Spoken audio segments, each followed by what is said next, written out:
जय मसीह की। और क्या आप सब आनंदित हैं? यस।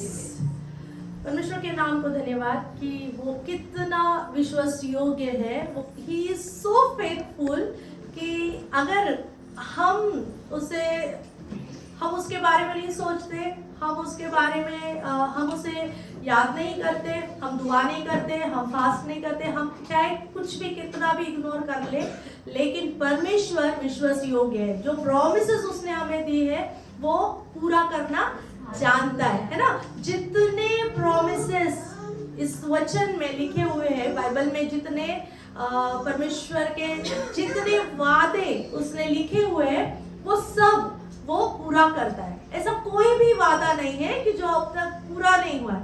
और जैसे उसका आने का वादा पूरा हुआ, वैसा उसका दोबारा आने वाला वादा भी, उसका दोबारा आने का वादा भी पूरा होगा, है ना। कितने लोग विश्वास करते हैं यीशु मसीह दोबारा बादलों पर आने वाला है और हमें लेने के लिए आने वाला है ना।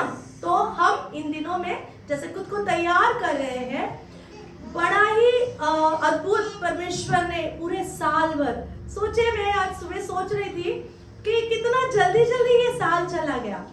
मेरे दिमाग में एक बात आई थी कि जब 2020 Y2K जब वो साल आया था, 2000 साल आया था, तब सब लोग कह रहे थे कि ये तो कंप्यूटर बंद हो जाएगा, सब कुछ बंद होने पर है, पता नहीं क्या होगा, पृथ्वी उलट पुलट हो जाएगी, और सब वो सोच रहे थे कि ऐसा कुछ भी हो सकता है करके। लेकिन अभी हम 2024 में चल रहे हैं और 2024 भी खत्म होने पर है। हम एक पूरे साल के आखिरी पड़ाव में आ गए, हम लास्ट मंथ में आ गए। सोचो कि परमेश्वर ने सब चीजों को अलाउ करा, सब चीजों को इन प्लेस हमारे लिए रखा कि हम उसकी जो दया, उसकी करुणा जो हर रोज नई होती जाती है, हम उसमें चले, है ना।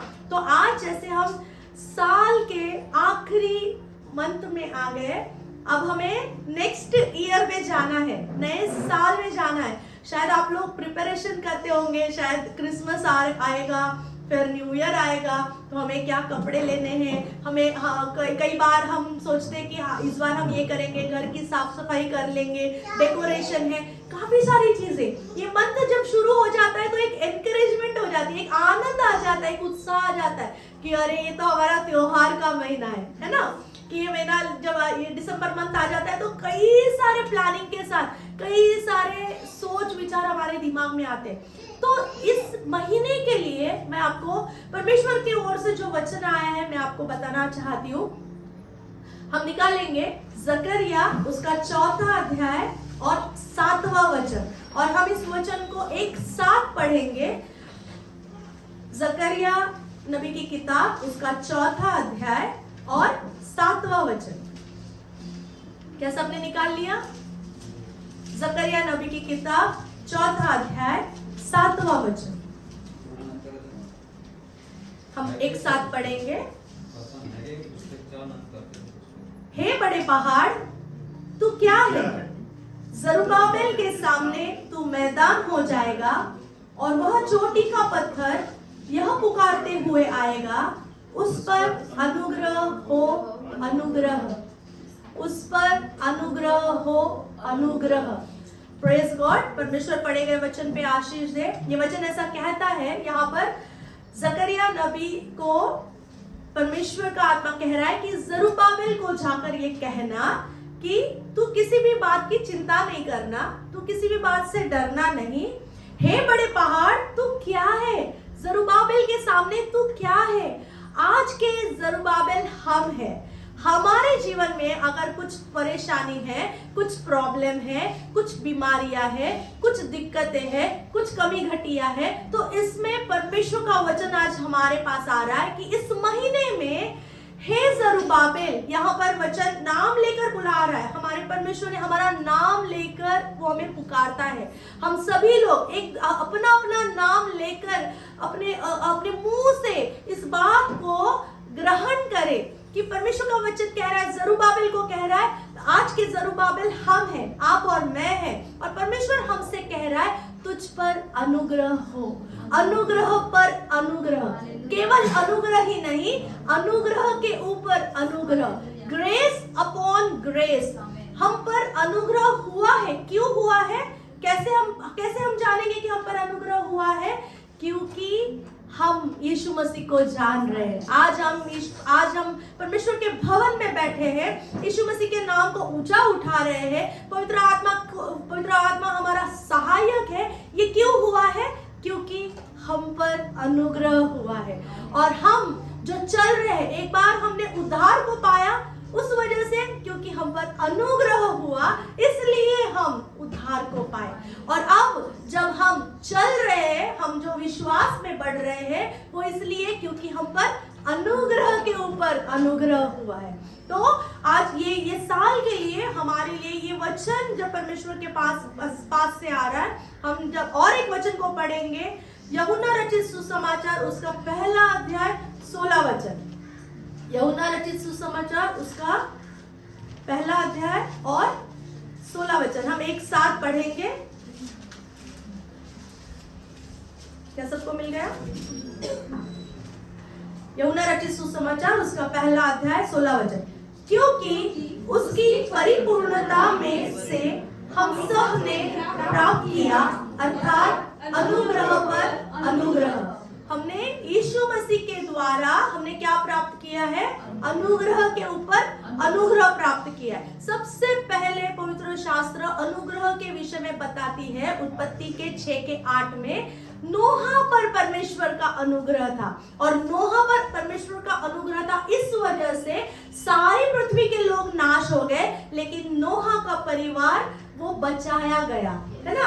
परमेश्वर का अनुग्रह क्या करता है? वो हमें बचा के रखता है, वो हमें प्रोटेक्ट करता है, वो हमें विश्वास में बढ़ाता है। अगर अनुग्रह नहीं होता तो शायद आज हम एक दूसरे को मिल नहीं पाते, आज हम एक दूसरे को देख नहीं पाते। ये परमेश्वर का बड़ा अनुग्रह हम पर हुआ है कि हम आज सुबह उठने पाए। ये बड़ा अनुग्रह हुआ है कि हम काम पर जाने पाते हैं। ये बड़ा अनुग्रह हुआ है कि हम लोगों के सामने हम रिस्पेक्टफुल रहने पाते हैं। ये हमारे में कोई ऐसी बात नहीं है, कोई अच्छाई नहीं है, लेकिन क्योंकि मेरे यीशु ने बलिदान दिया है, उसने मेरे लिए जान को दिया, उसने मेरे लिए यहाँ पर इस दुनिया में वो आया, वो उसने मेरे लिए जान दी। मेरे पापों के कारण, मेरे शापों के कारण वो घायल हुआ, वो अनुग्रह मुझ पर हुआ। जो सजा मुझ पर होनी थी वो अनुग्रह यीशु मसीह के द्वारा मैंने उस अनुग्रह को पाया कि मैं चंगी हो गई। मैं उस अनुग्रह के द्वारा मैं छुटकारा पाई।